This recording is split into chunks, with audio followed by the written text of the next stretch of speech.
शिव की शरणागति में रहकर वृद्ध जन, बुजुर्ग जन, बड़ो जन का आदर करना सीख जाओ।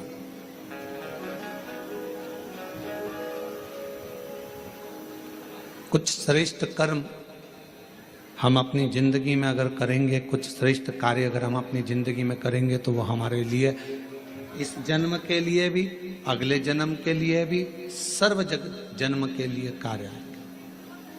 और उसमें से एक है भगवान शिव की विरल भक्ति।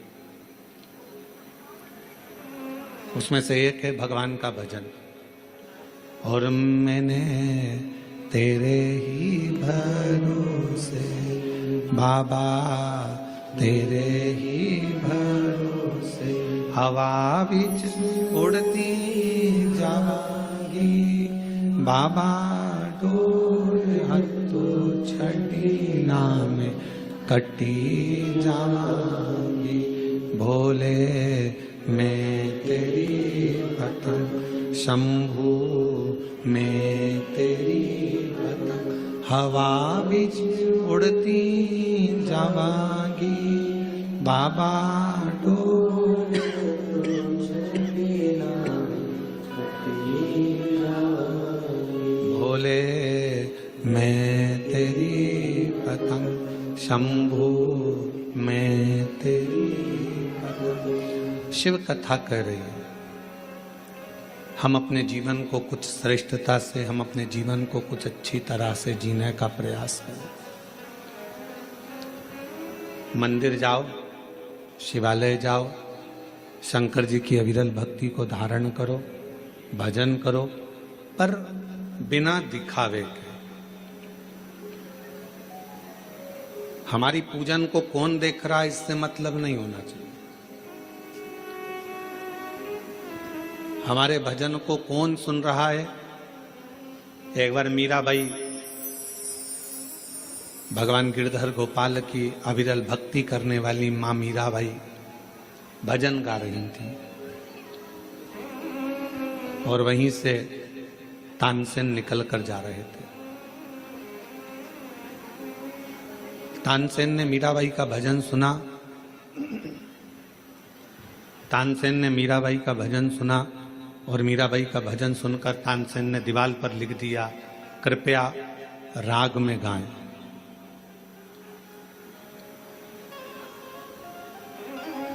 अब तानसेन बहुत बड़ा संगीतकार है।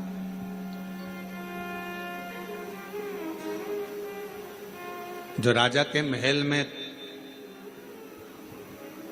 निरंतर गाया करता है और दुनिया उसको सुनती है। तानसेन ने दीवार पर लिख दिया, कृपया राग में गाएं। मीराबाई थोड़ी देर बाद वहां से जाने लगी और उसने पढ़ा कि ये लिखा किसने है। तो कहा, जो अकबर के दरबार में गाता है वो को दुनिया जानती है। जिसकी गायकी को दुनिया जानती है वो तानसेन ने लिखा है मीराबाई तुम्हारे लिए कि कृपया राग में गाएं। मीराबाई ने कलम उठाई, जहां राग लिखा था उसके आगे अनु लिख दिया। अब कौन सा शब्द हो गया? अनुराग। मीराबाई चली गई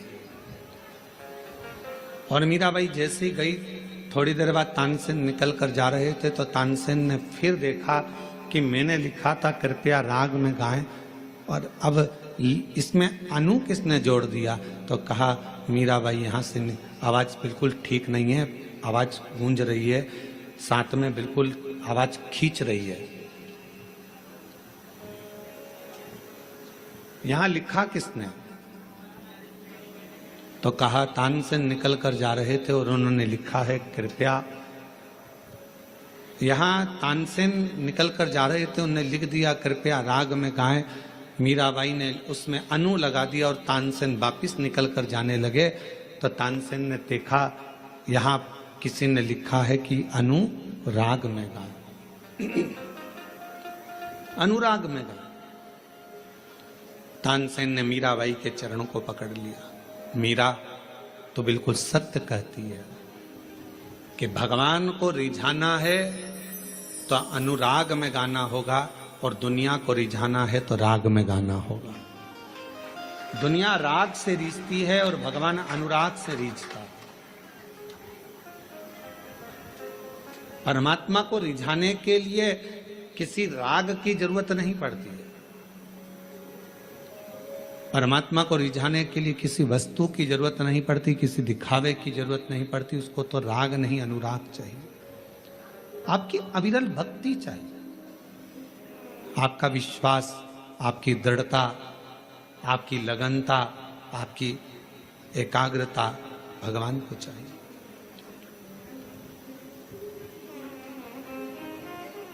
और जिसने भगवान को राग से नहीं अनुराग से निभाना, उसको प्रसन्न करना प्रारंभ कर दिया, शिव को सामने एकदम प्रकट पाओ। सामने आज आप और हम सावन के महीने में जो बहुत बहुत एक लोगों का हुजूम देखते हैं, भीड़ देखते हैं, तो जितने भी भीड़ में लोग खड़े हैं उनको एक बात का स्मरण होना चाहिए कि आप उसके मंदिर में खड़े हो जिसको आडंबर पसंद नहीं। आप उसके शिवालय में खड़े हो जिसको दिखावा पसंद है। आप उसके सम्मुख में खड़े हो जिसको किसी वस्तु का मोह नहीं। मोह होता तो सोने की लंका रावण को नहीं देते।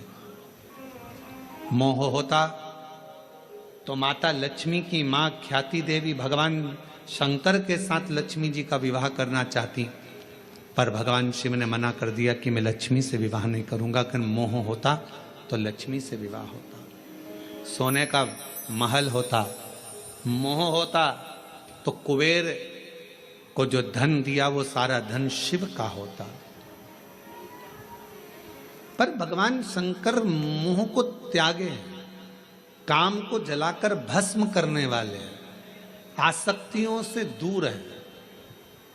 तृष्णा वासना ये सब मेरे शिव से बहुत दूर है, ये उनके पास है ही नहीं। और शायद इसीलिए शंकर की भक्ति करने वाले को सबसे पहले शंकर भगवान खूब परखते हैं। एक एक रिश्तेदार को परखा देगा मेरा शंकर भगवान, एक एक व्यक्ति को परखा देगा शिव।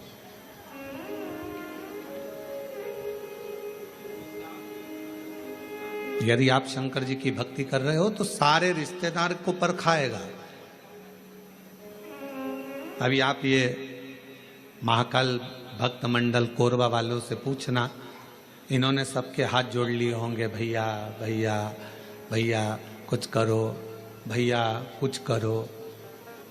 बड़े बड़े कुर्सी पर बैठे हुए से लेकर छोटे से छोटे के भी जाकर कहा होगा, भैया अब तो कुछ करो, कथा होना चाहिए, पंडाल लग गया है, कुछ करिए। पर शिव बहुत परीक्षा लेता है। वो दिखा देता है कि किसी के करने से कुछ नहीं होता, जो शिव चाहता है वही होता है, इसके सिवाय कुछ नहीं। जो शंकर चाहेगा, जो ओघड़दानी चाहेगा, जो मेरा शंभु, जो मेरा त्रिकालदर्शी, मेरा कैलाशी अविनाशी शिव चाहेगा वही होता।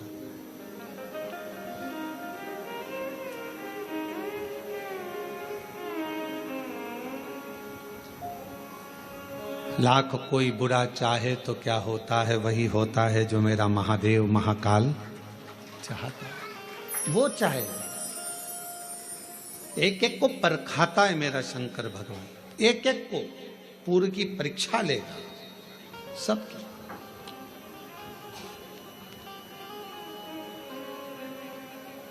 और वो देखेगा कि आप कितने मेरे अधीन हो, आपका समर्पण मेरे प्रति कितना है, आप कितने मेरे अधीन हो, कितना समर्पण है, कितना भजन करते हो, कितना स्मरण करते हो, कितना कीर्तन करते हो, कितना मंत्र जाप करते हो। वो देखेगा, वो चेक करेगा।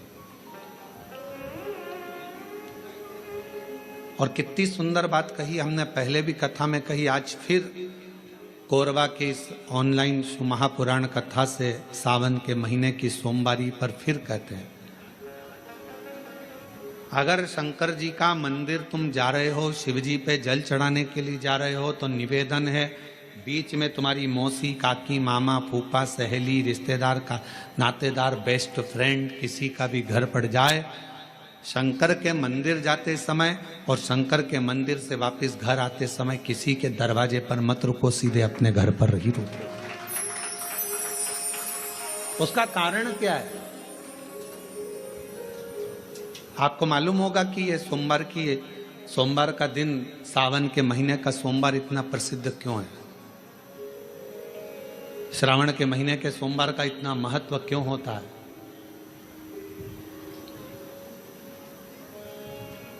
उसका एक कारण है, सावन के सोमवार का इतना महत्व क्यों है? सारे सोमवार होते हैं, सारे श्रावण सोमवार का दिन होता है, सारे सोमवार मान्य होते हैं, पर सावन के सोमवार की इतनी महत्व। और शायद हमको लगता है कि जितने भी आस्था चैनल पर कथा सुन रहे हैं, जितने फेसबुक यूट्यूब पर कथा सुन रहे हैं, जितने आपने अपने मोबाइल पर सोशल मीडिया में कथा सुन रहे हैं, हमारे को लगता है कि उनको भी नहीं मालूम होगा कि सावन के सोमवार की इतनी महत्वता क्यों है, किस लिए। सावन के सोमवार की महत्वता इसलिए है कि भगवान देवाधिदेव महादेव का विवाह ख्याति देवी लक्ष्मी जी से करना चाहती थी, पर माता लक्ष्मी ने, भगवान शिव ने माता लक्ष्मी का चेहरा देखा, पढ़ लिया कि ये तो भगवान नारायण के स्नेह है, और भगवान नारायण लक्ष्मी जी से विवाह करना चाहते। और दोनों के विवाह की बात भगवान देवाधिदेव महादेव ने माता ख्याति देवी से कह दी कि इनका विवाह करो। अब माता लक्ष्मी जी ने बड़ा निवेदन करा, आपने हमारा विवाह भगवान नारायण के साथ में कर दिया, हमारे मन की बात को रख लिया, बड़ी कृपा करी भोले बाबा, मेरा मन है मैं आपके चरणों की सेवा करूं, मुझे कोई सेवा आपकी बताओ। शिव मंदिर में कभी भी जाकर पंडित जी से मत पूछना कि यहां की कोई सेवा मुझे बताओ। भगवान के अन्य मंदिर होंगे तो वहां जाकर पूछना, देवी जी के मंदिर में यहाँ सेवा बताओ, राम जी के मंदिर में पूछना यहाँ सेवा बताओ, भगवान कृष्ण के मंदिर में पूछना हमारे लिए कोई सेवा बताओ, भगवान दत्त के मंदिर में पूछना हमारे लिए सेवा बताओ। सारे मंदिरों में जाकर कहना कि हमारे लिए सेवा बताओ, पर शिव जी के मंदिर में जाकर मत कहो कि हमारे लिए सेवा बताओ। वहां तो झाड़ू उठाओ, सेवा में लग जाओ, वहां तो निर्माल्य पड़ा है उसको उठाओ, विसर्जन में ले जाओ, वहां पोछा उठाओ, पोछा लगाना प्रारंभ कर दो, शिव जी का श्रृंगार करना प्रारंभ कर दो, शिव जी का सुंदर स्नान कराना प्रारंभ कर दो। शिव मंदिर में सेवा पूछी नहीं जाती, सेवा करी जाती है।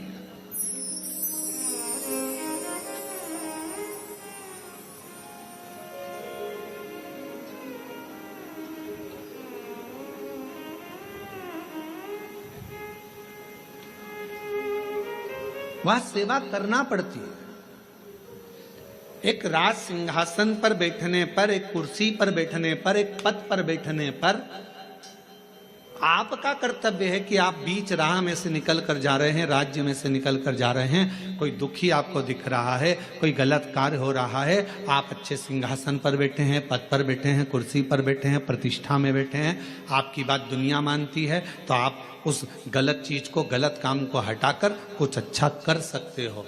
आपको करना है, आप सेवा के लिए तत्पर रहें।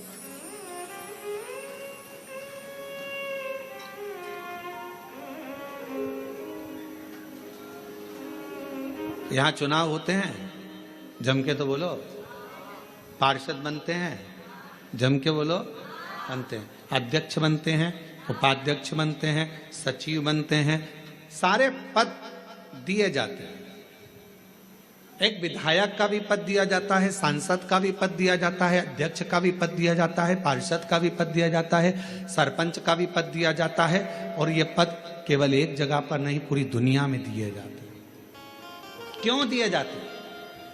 पार्षद जिस वार्ड का पार्षद होता है, जिस क्षेत्र का पार्षद होता है, उस क्षेत्र के पार्षद को, उस क्षेत्र के लोगों को बोलना ना पड़े कि पार्षद साहब हमारी ये नाली की प्रॉब्लम है, हमारी रोड की प्रॉब्लम है, हमारी ये प्रॉब्लम है। पार्षद उसी क्षेत्र का है, उसी कॉलोनी का है, उसी सोसाइटी का है। वो वहाँ घूमे और घूमने के बाद वो देखे कि मुझे सेवा का मौका कहाँ मिलेगा, मैं कहाँ सेवा करूं, मैं ये नाली बनवा दूं कि रोड बनवा दूं कि मुझे ये करना है। वहां कहना नहीं पड़े, शंकर के मंदिर में कहना ना पड़े कि तुम्हें ये करना। शिव मंदिर में जाकर कभी नहीं पूछना कि मुझे सेवा क्या करना। शिव मंदिर में तो जाकर सेवा का क्रम करो। अब लक्ष्मी जी पूछ रही हैं भोले बाबा से, आप मुझे बताओ, मैं आपकी सेवा में लगना चाहती। शिव जी ने कहा कि मैं क्या सेवा बताऊं, आप जाओ भगवान नारायण की सेवा करो। पर लक्ष्मी जी ने सोचा कि देवाधिदेव महादेव मुझे सेवा नहीं बता रहे हैं। सावन का महीना था, सोमवार का दिन था। माता लक्ष्मी पूरे सावन के महीने में शिवालय में जाती, शंकर जी के कैलाश पर्वत पर जाकर। प्रथम सोमवारी निकल गई, द्वितीय सोमवारी निकल गई, तृतीय निकल गई, चतुर्थ आ गई। सोमवारियां निकलती चली गई। सावन का आखिरी सोमवार देवाधिदेव महादेव प्रसन्न हो गए, लक्ष्मी को बुलाया। हे लक्ष्मी, पूरी दुनिया में केवल महासंबोधन मेरे नाम के आगे लगा है। लोग मुझे देवाधिदेव महादेव कहते हैं। सारी पुराणों को केवल पुराण कहा जाएगा, पर शंकर की पुराण को भी महासंबोधन से संबोधित किया जाएगा, शिव महापुराण। लक्ष्मी, मुझसे जो जुड़ा हुआ है, मेरे नाम के आगे महासंबोधन लगा हुआ है, लोग मुझे महादेव कहते। पर लक्ष्मी, तूने पूरे श्रावण के महीने में मेरी सेवा करी है, और आज सोमवारी के दिन तूने मेरी अविरल भक्ति को धारण करा है। बिना पूछे सेवा में, बिना दिखावे के तल्लीनता से सेवा करी है। मैं अपना महासंबोधन दुनिया में किसी को नहीं देता, आज तुझे दे रहा हूं। और लक्ष्मी केवल लक्ष्मी नहीं रही, उस दिन से लक्ष्मी मां लक्ष्मी। लक्ष्मी केवल लक्ष्मी नहीं रही, उस दिन लक्ष्मी महालक्ष्मी के संबोधन से प्रकट हुई। आज महासंबोधन लक्ष्मी जी को अगर किसी ने दिया तो भगवान देवाधिदेव महादेव ने दिया। और वह महासंबोधन कब मिला? सोमवार की इस श्रावण के सोमवारी के दिन जो हम व्रत करते हैं, साधना करते हैं, उपास करते हैं, अर्चना करते हैं। पूरे वर्ष आप सोमवार का व्रत करते हैं कि नहीं करते वो पता नहीं, पर सावन के महीने में 4-5 जो भी सोमवार पड़ जाएं, अगर उस पर अगर आपने व्रत कर लिया, व्रत को धारण कर लिया, या शिवालय के जाकर भगवान शंकर की आराधना कर ली, तो पूरे वर्ष के सोमवार का फल सावन के महीने के 5 या 4 सोमवार में प्राप्त होगा।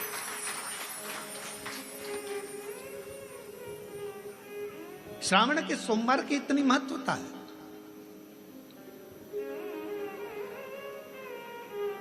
कल एक बहन ने पत्र लिखा था कि सावन महीने की इतनी महत्वता क्या है। हमने शिव महापुराण के अंदर पढ़ा तो ऐसा सावन महीने का ज्यादा लेख शिव महापुराण के अंतर्गत नहीं मिला। श्रावण महीने की इतनी प्रबलता क्यों मानी गई? तो हमारा एक तो सोमवार का महत्व, सावन के सोमवार का महत्व क्या है, कोई आपसे पूछे तो आपको बताना चाहिए कि इस दिन लक्ष्मी को महालक्ष्मी कहा गया था।